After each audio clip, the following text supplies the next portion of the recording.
तो भैया कुल बिना धिया के घर बिना दिया के सेठ बिना पिया के एकदम बेकार बा।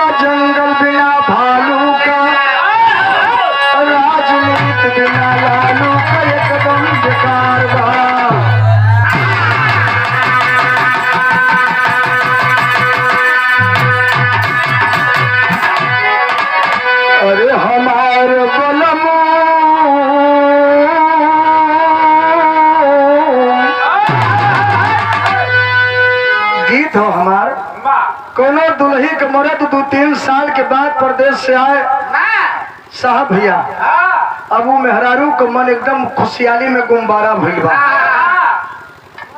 दौड़ घरे में दौड़ द्वारा पर अपनी स्वामी जी के सेवा सत्कार कैले बा।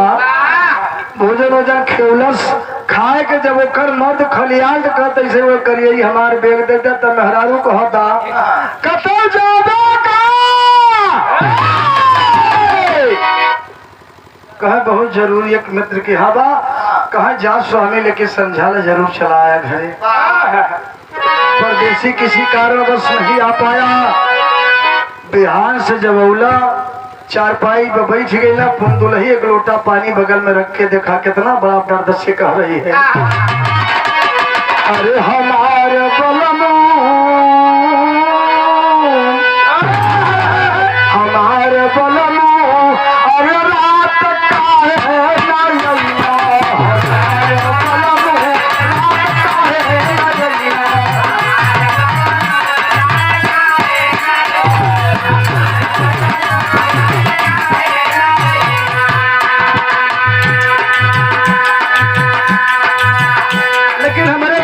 कितनी बढ़िया बात कभी लिखलम। अरे गजब सहारा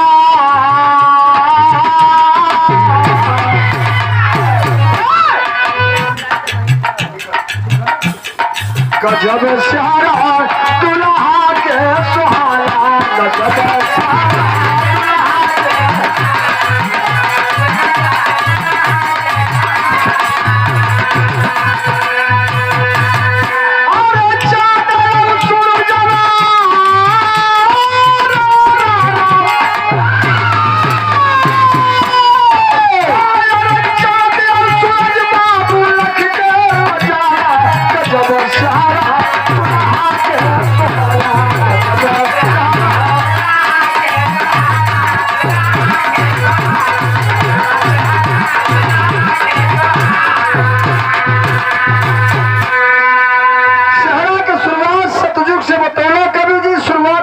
से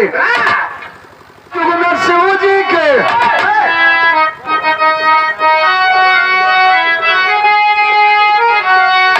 और सतयुग शिव जी के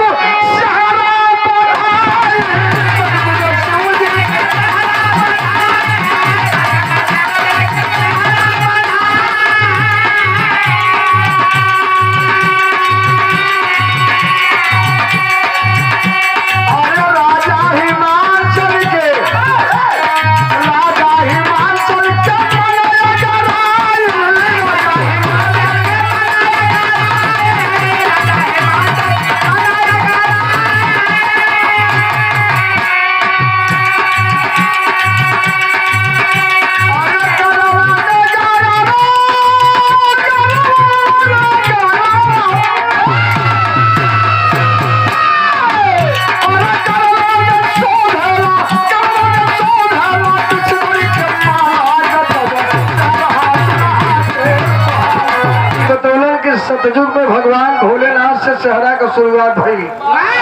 त्रेता में बतौलन के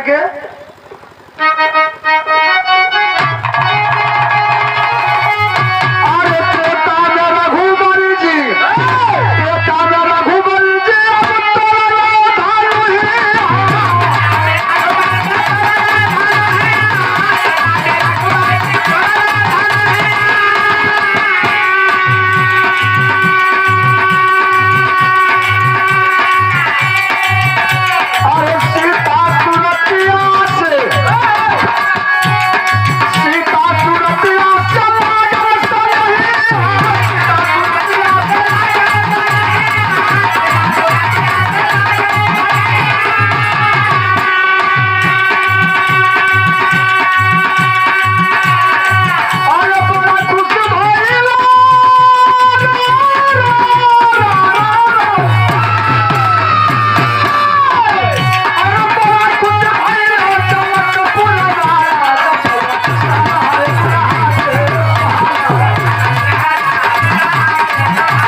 सतयुग में भगवान भोलेनाथ राजा हिमांचल के यहाँ जब शादी करने के लिए गए सेहरा बधा।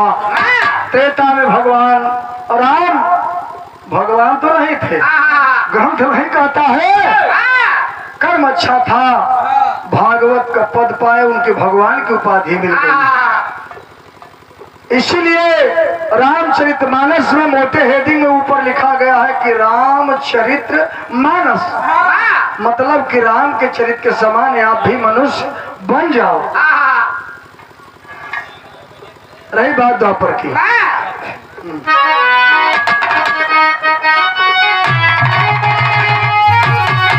अरे द्वापर में मोहन की, अब द्वापर में मोहन की अरे भैली सगाई।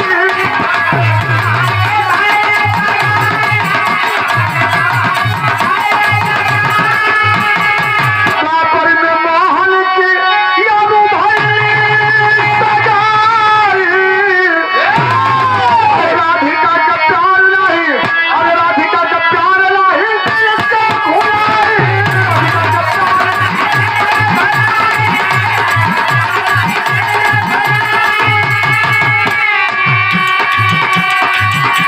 अरे रुक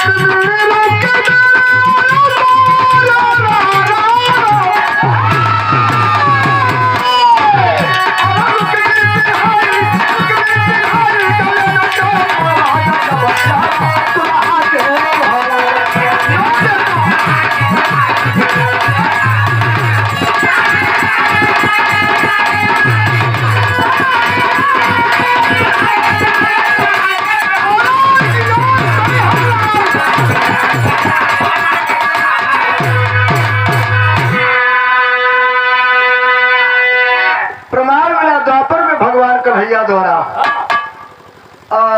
हमारे ये गीत का आखिरी अंतिम लाइन है। अंतिम लाइन में कवि जी कहा दरसोला परिक्रम से,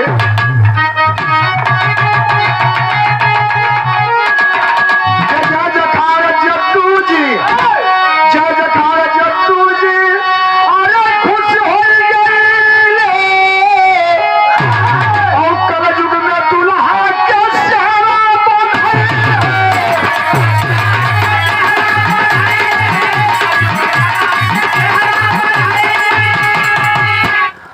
कलयुग में सेहरा तो बदल लगी, बड़ा लोहा लड़ाई लेवे के पड़ती। अब हम कहूँ कि बियाह में गाना है, लेकिन इतिहास गवाह बा कि अल्लाह उदल के बियाह हो, सावन लोरी के बियाह हो, और ये कुल प्रांत छोड़ छोड़ के चला गया है, महोबा से चला गया है गुजरात में बियाह करे। एक लड़की के बियाह करे बदे 15,000 जवानन के बलि कह दिलन।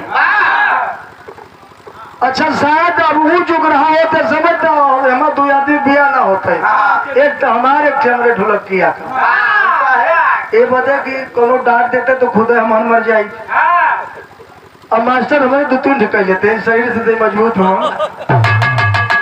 हमारा कोरस करता ही खुद 2-3 उठा लिए होते, फिर भी हमें आप नकल के पीछे दौड़ रहे हैं। आज भी जयमाल का सिस्टम चल रहा है। तब जयमाल था सतयुग त्रेता द्वापर में, तो कोई शर्त रहती थी, शर्त थी, जो धनुषा तोड़ेगा उसी के गले में जयमाल पड़ेगा, उसी से शादी होगा, तब जयमाल का स्वयंवर रखा जाता था। नीचे कड़ाहा में तेल हो, तेल में परछाई में, ऊपर मछली चक्कर में चल रही है, उसके नैन में अगर कोई बाण मारेगा तब जयमाल पड़े उसके गले में, तो उसका ब्याह होगा। अब वो एक प्रतिज्ञा तो बाना है, लेकिन तब वो आदमी जयमाल सिस्टम कह के इतना परेशान हो, 20-20, 25-25 हजार रुपया फालतू को गवा देते हो।